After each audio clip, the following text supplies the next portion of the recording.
Hadis yang mengatakan jika kita berpuasa tapi kita tidak salat maka tidak diterima puasanya. Apakah ketika kewajiban dalam rukun Islam salah satu tidak dilakukan, maka ibadah yang lain tidak diterima? Bagaimana status hadis di atas? Baik, itu jelas sekali. Jangankan salat kok. Jangankan salat, bukan status salatnya, status puasanya. Jangankan masalah salat, masalah perilaku dinilai. Awas, hati-hati. Nabi pernah menyampaikan satu peringatan keras. Hati-hati, hadisnya bahkan hadis yang sangat luar biasa, mendekati hadis tingkat tinggi derajatnya. Maka siapapun orang-orang yang puasa, yatruku ta'amahu wa syarabahu, meninggalkan makan minumnya, tapi dia mohon maaf tidak terputus dengan qaulaz zur, kata-kata yang kotor, yang jorok, perbuatan yang tercela, fala yahtaju lillahi ila siyamihi, maka Allah tidak butuh pada puasanya. Bahasanya begitu. Kata Allah, saya nggak butuh, ngapain kamu puasa? Saya nggak butuh. Kau puasa aja nggak saya terima, ngapain kau puasa?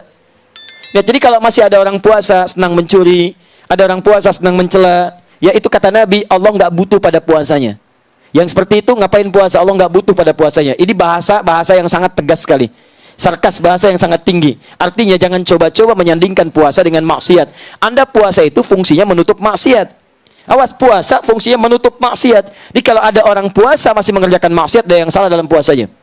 Al-Asyam, kitab Asyam, Sahih Al-Bukhari, jilid pertama, paling kanan sebelah bawah.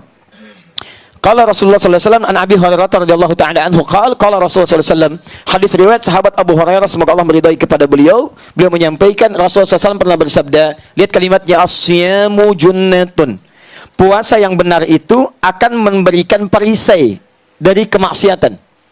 Jadi kalau orang benar puasanya, maka dia punya perisai dari yang buruk, yang kotor, yang tidak baik dibuang. Fala yarfuth, la-nya nahi, larangan. Maka orang puasa tidak boleh mengerjakan yang kotor. Rafath, kata-kata kotor, jorok, tindakan kotor, tidak bagus, rafath.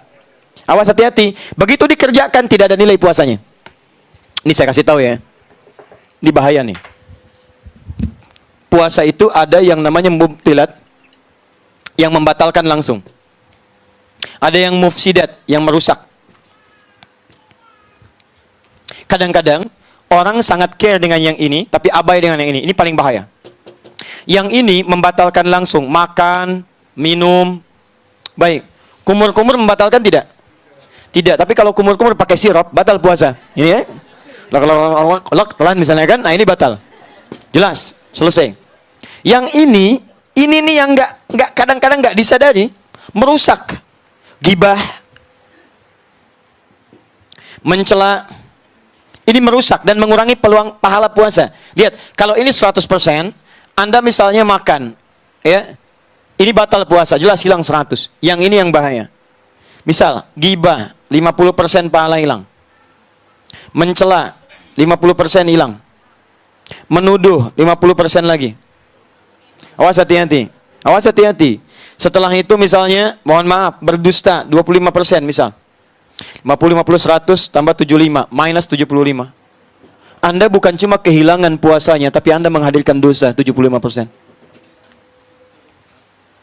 Wala yajhal, jangan melakukan tindakan yang bodoh. Yajhal itu bisa maksiat, ya, dari kata jahala, orang berbuat maksiat disebut jahala. Quran surah keempat An-Nisa ayat 17 sampai 18-nya. Innamat taubatu 'ala Allahi lilladzina ya'maluna su'an bijahalatin. Banyak orang bermaksiat pengen tobat karena mengerjakan perbuatan salah, jahalah. Jahalah itu jenisnya dua. Ya, jenisnya dua. Yang pertama karena tidak tahu.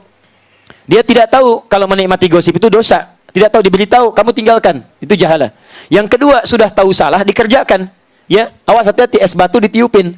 Ya, jadi sudah tahu salah, dikerjakan sama dia. Mohon maaf, itu gosip salah. Memang salah tahu, tapi dinikmati. Itu jahalah namanya.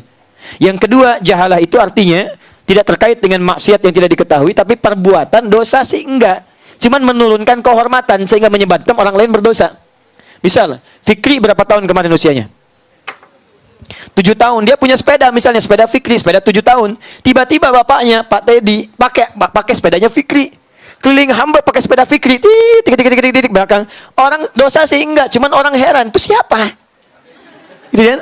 Atau ada orang kakek usia 70 tahun misalnya, pakai sepeda cucunya yang 5 tahun keliling komplek. Dosa sih enggak, cuman orang pada bergibah, itu siapa? Iya ya, nggak ada kerjaan, ya, atau memang kerjaannya itu, atau kurang sehat mungkin ya. Kalimat-kalimat itu mengalir, akhirnya jadi tuduhan. Itu yang menyebabkan orang lain berdosa. Itu yang disebut dengan jahalah. Kata Nabi, fala yarfuth wala yajhal. Orang yang berbuat jahalah, berbuat rafath, maka maaf, Allah tidak butuh pada puasanya, apalagi meninggalkan sholat.